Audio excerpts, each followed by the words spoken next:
बिल्कुल बिल्कुल। अच्छा उसका और मकसद ही यही है। नहीं अच्छा, और मोहल्ले में क्या हो रहा है? अरे मोहल्ले और में क्या चल रहा है मोहल्ले में? मोहल्ले में बहुत बड़ा फ्रॉड हो रहा है अभी सेकंड टाइम। जावेद शेख के साथ भाई, अच्छा तो नहीं हो रहा यार, इस दूल्हे के साथ इतना शमसा से वो मैं मोहब्बत बता रही करता हूँ, है, ये सब पागल हैं। है ना? जंजालपुरा है ये, जंजालपुरा वाला मोहल्ला है। अच्छा अब ये क्या जावेद शेख के साथ क्या होगा? शादी हो गई शमसा के साथ, फाइल भी मिल गई उसको, गोल्ड भी मिल गया, अब क्या होगा? मैं बता दूंगी तो आप देखेंगे ना।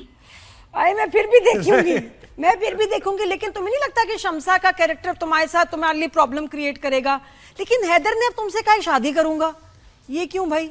वो क्यों शादी करना चाह रहे हैं? तो बिल्कुल जैसे लग रहा है जाती तौर पे मेरी यही मैं भी ये सोच रहा था कि ऐसे सवालात हो रहे हैं कि जैसे इंटेरोगेशन हो रही है कि ये क्या हुआ था। नहीं देखो, ये प्यार करती है हैदर से, हैदर नहीं मेरा ख्याल इतना करता। अब वो कह रहा है डेट ले लें, अब वो एकदम तुम्हारी तरफ कैसे उसका इंटरेस्ट डेवलप हुआ है? बताओ भाई, ये बताओ। ये तो बता दो ना, हैदर तुमसे क्यों शादी करना चाह रहा है भाई? भाई देखिए, बात ये है कि Haider is a good boy, nice person of mohalla. उसकी इमेज जो है वो अपनी इतनी इमेज मैनेजमेंट कर रहा है, तो कहीं से भी वो अब चाहता, वो शमसा को साफ दिख रहा है कि उसके लिए भाई किसी को आप चाहते हैं तभी आप इतने पागलपन कर रहे होते हैं ना, जो ये भी कर लो वो भी कर लो, भगा के ले आओ। अब जब चाह रहा है लेकिन उसको ओन नहीं करना चाह रहे। नहीं, वो हैदर का और मैं बताता हूँ साथ ही क्या में मसला है। हैदर तीनों चारों को हाथ में रखना चाह रहा है। नहीं Haider is a good boy, इतना बुरा नहीं है, हैं? अब मेरे मुंह से कुछ निकलेगा इतना गुड बॉय कि भाई आप लड़कियों को फंसा रहे हो, 3-4 को साथ हैदर कैसे यही चाह रखोगे? रहा है, मैं बता रहा हूँ ना। हाँ तो अच्छा वहाँ हैदर से बच के हाँ। रहा। कैसा एक्सपीरियंस था तुम्हारा हैदर से बच के। इस ड्रामे का? बताओ, इतने सारे कितने कास्ट मेंबर्स हैं और वो पूरा सेट लगा हुआ, कैसे शूटिंग एक्सपीरियंस था? बहुत एक्टर्स हैं इसमें। मेरा it was lovely, I had the best time. मुझे बहुत अच्छा लगा क्योंकि मुझे मेरा ये होता है कि ठीक है, हमारी इंडस्ट्री इतनी ज्यादा भी अभी तक मुझसे कम नहीं हुई है। बहुत सारे फ्लॉज होते हैं, बहुत सारी जो है कमियां होती हैं, लिमिटेशंस होती हैं, वो सारे होते हैं। लेकिन जब आपके पास लोग अच्छे हो जाए ना, तो ऑटोमेटिकली आपका पूरा एक्सपीरियंस, एटलीस्ट मेरे लिए, चेंज हो जाता है। तो हर कोई, मतलब हिना आपा से लेके जी क्यू, और उसके बाद फिर सरहा, उसके बाद फिर जरनाब, तनवीर साहब, सब लोग इतने अच्छे थे। The makeup artist Faraz, everyone, मतलब मैं सबका, मेरा दिल चाहता है मैं एक एक टीम मेंबर का नाम लूं क्योंकि सही। सबने सब तुम्हारा फेवरेट कैरेक्टर कौन सा है? किसको देख के बड़ा एंजॉय कर रही हो? किसका कैरेक्टर पसंद है? यार मैं अगर सच बताऊं, अगर मैं एज एन एक्टर देखूं तो मैं शमसा के कैरेक्टर को बहुत पसंद करती हूँ। मतलब मैं, क्या औरत है वो, क्या है वो। वैसे बात मतलब मैं बस, मैं एक बात बताऊं, ये जो तन्हाइया में ये शनाज शेख और मरीना खान वाला जो दौर था, उनमें से कोई ना कोई कैरेक्टर आपको जरूर करना चाहिए। जहां तक मैंने आपको अभी तक देखा है और रीड किया, जबरदस्त कैरेक्टर। मुझे आप बड़े आगे सीरियस मैं कैरेक्टर बहुत- किए हैं इसने बहुत। अच्छा। मुझे तो कॉमेडी में अच्छी लग रही है। हाँ बोलो माँ, तुम बोलो बेटा। नहीं, मुझे तो मुझे स्क्रिप्ट मिले तो मैं करूं। हाँ। जो स्क्रिप्ट मिलेगी सर, उसमें से मैं बेस्ट चूज नहीं, करके स्पॉन्टेनियस है ना आप, इसलिए मैं कह रहा हूँ वो कैरेक्टर डिमांड करता है। अच्छा और माँ, वो जो I would दूसरे love to. है ना, I would जो love दूसरे कैरेक्टर होते हैं, जैसे तुमने दानिश तैमूर के साथ ड्रामे में किया कि जी भाभी की बहन जो उस पे डोरे डाल रही है कि नहीं शादी उससे नहीं करो, मुझसे हो जाए, ये स्टीरियोटाइप कैरेक्टर्स, ये करके क्या फीलिंग आती है और ये क्यों करना चाहिए या नहीं करने चाहिए? इसके पीछे क्या थी? इसकी बहुत सारी वजूहात है हैं। ना, it was a bit मैं unlike you. जाती तौर पे बिल्कुल है ना, जाती हमारे तौर level पे का मैं नहीं। नहीं करना चाहती। बिल्कुल। जी? हाँ हाँ सही। पता, मैंने कहा तुम्हारे, मुझे लगा नहीं तुम्हारे sorry, टाइप का। बिल्कुल। देखिए, जाती तौर पे मैं नहीं करना चाहती। क्यों? क्योंकि मैं चैलेंज नहीं फील करती, और फिर ओवरऑल अगर मैं पिक्चर में देखूं तो मुझे लगता है कि मैं एज एन एक्टर भी खुश नहीं हूँ, और मैं दे क्या रही हूँ आवाम को, अपनी ऑडियंस को, वो ऑडियंस जो हमें बनाती है, ठीक है, तो मैं उनको क्या दे रही हूँ। तो इसलिए मेरी पूरी कोशिश होगी कि मैं अब वो नहीं करूँ। हाँ, लेकिन अगर मेरे पास, जैसे उस वक्त हुआ था कि मेरा वैल्यू सिस्टम थोड़ा ऊपर नीचे हो रहा था, क्योंकि रिवॉर्ड सिस्टम अलग था। जब आप ये देखते हो कि यार अच्छा, ये यहाँ पे ये 36 बुरे काम, और उसको मैं अब कैटेगोरिकली बुरे काम कहूंगी, 36 बुरे काम करके शायद फिर आपको पॉपुलैरिटी मिलती है, तो नंबर्स मिलते हैं, तो ये होता है वो होता है, फिर आपको कोई एक अच्छा कैरेक्टर मिलता है, अच्छे प्ले में मिलता है, तो फिर आप कहते हो कि चलो 36 करके देख लेते हैं ना, फिर जगह बनाते हैं। अब मेरा ये मानना है कि 36 में जितना आप नुकसान कर रहे होते हैं ना, कम से कम मैं वो नुकसान नहीं उठाना चाहती अपनी जात पे और अपने क्रिएटिव प्रोसेस पे और अपनी आवाम के, बिल्कुल। अपनी ऑडियंस और के। माँ, अब कितने साल हो गए, तुमने बिल्कुल सही कहा, कितने साल हो गए अभी इंडस्ट्री में माशाल्लाह? मेरे ख्याल से 5-6 साल हो गए हैं। तो क्या लगता है कि बच्चियों के लिए क्या मुश्किलात हैं शोबिज में, हमारी इंडस्ट्री में, फायदे क्या हैं और चैलेंजेस क्या हैं?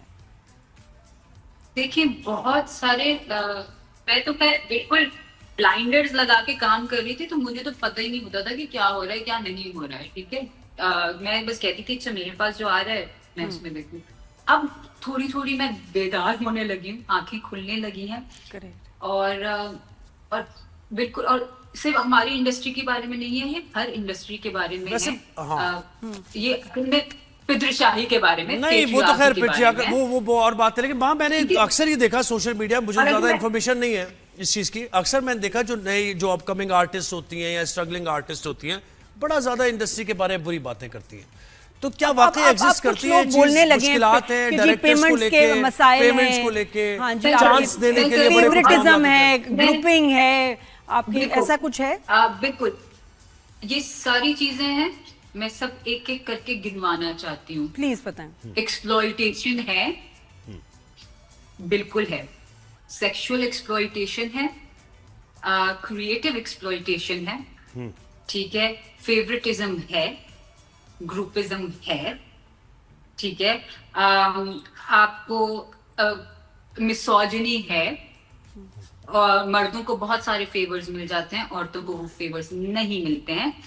मर्दों को कन्वीनियंसेस बहुत ज्यादा मिल जाती हैं, औरतों को वो नहीं मिलती हैं। उसूल मर्दों के लिए अलग हैं, औरतों के लिए अलग हैं। उसके बाद फिर ये बहुत सारे, और मैं अब कैटेगोरिकली कहूंगी कि people in the position of power, producers in the position of power, वो एक्सप्लॉइट करते हैं, मर्दों को भी करते हैं, औरतों को भी करते हैं, अलग अलग तरह से करते हैं, और कभी कभार एक तरह से करते हैं। बड़ा ये तो आपने बिटर रियलिटी बड़ी खुल के बता दी, बड़ी खुल के। बिल्कुल मैं खुल के बता रही हूँ, I have nothing to lose, ठीक है। अगर मेरे ये बात कहने से कोई मुताद हो सकता है और किसी को डर के मारे वो चीजों से रुक सकता है, तो उसको रुकना चाहिए।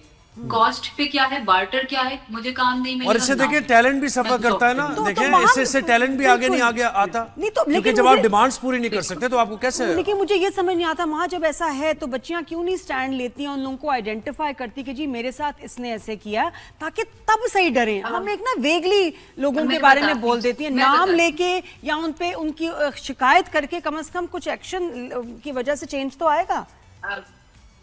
नदी मैं बिल्कुल इस पे बात करती हूँ, क्योंकि एक तो गलत बात यह है कि ये जिम्मेदारी भी बच्चियों पर है। मतलब वो बच्चियां जिनको घरों से निकलने की इजाजत नहीं मिलती है, घरों में इतना तासुब है, घरों में इतनी जो है वो उनको इस्तेसाल है, इतनी एक्सप्लॉइटेशन है, वो घरों से बाहर निकलती हैं। कभी कभार वो अपने घर वालों को पालने के लिए निकलती हैं, उसके बाद वो आती हैं काम करने। और ना सिर्फ इस इंडस्ट्री की बात नहीं कर रही हूँ, हर इंडस्ट्री में ये है, ठीक है। बैंक्स ले लें, हॉस्पिटल्स ले लें, हर जगह पे ये है। मैं अल्हम्दुलिल्लाह I am connected with people of very varied background, और सबके ये मसाइल कैसे हैं। सही। तो कॉमनैलिटी यहाँ पर क्या है, ठीक है। अब आप जाते हो और आपको बिल्कुल कोरे हो, ठीक है, आपके पास वो एक्सपोजर नहीं है, ठीक है, ये प्रिविलेज है। अगर मैं इस तरह से बात करूं, ये प्रिविलेज है जो मेरे अम्मा अब्बा ने मुझे दी है, लेकिन हर किसी के पास ये प्रिविलेज नहीं होता। हर किसी का प्रिविलेज अलग तरह का लगता है। तो अगर उनके पास इतनी मजबूरियां हैं और ये सब चीजें करके हर जमाने से लड़ के जंजीरें तोड़ कर वो आती हैं अपना नाम बनाने के लिए, मशहूर होने के लिए, पैसों के लिए, तो वो होता इसलिए ताकि वो अपनी जात को मुस्तहकम कर सके। अगर उसका रास्ता ये है, जिस रास्ते में हर कोई खड़ा हुआ है कि आओ, मैंने देख लिया, मैंने जांच लिया कि इसको जरूरत है इस काम की, इसके बगैर इसका गुजारा नहीं है, तो आओ मैं इसको एक्सप्लॉइट तो वो एक्सप्लॉइट कर लो। ये बिल्कुल जिम्मेदारी नहीं माँ, बड़ा मैं ये तो जिम्मेदारी हम तो बच्चों काफी की इम्प्रेस भी हुए नहीं आपकी है। बातें सुन के। एक तो ये लग रहा था कि एक्टर्स, हम मुझे लगता है कि बहुत से एक्टर्स उनकी ऑब्जर्वेशन माशरे पर ओपिनियनेटेड नहीं होते हैं, उनकी कोई इससे नहीं होती, लेकिन काफी मेरा परसेप्शन आपसे बात करके तब्दील हुआ है कि हर मामले पर आपकी नजर है बहुत स्ट्रेट। बहुत शुक्रिया। थैंक यू सो मच वहाँ। सॉरी तुम्हें पहले लाइट गुफ्तगू ही कर दिया, हालांकि मेरा था कि इसको जरा हंसते हंसाते बात हो। बहुत ही प्यारी हमारी एक्टर है, बड़ी टैलेंटेड और बहुत समझदार।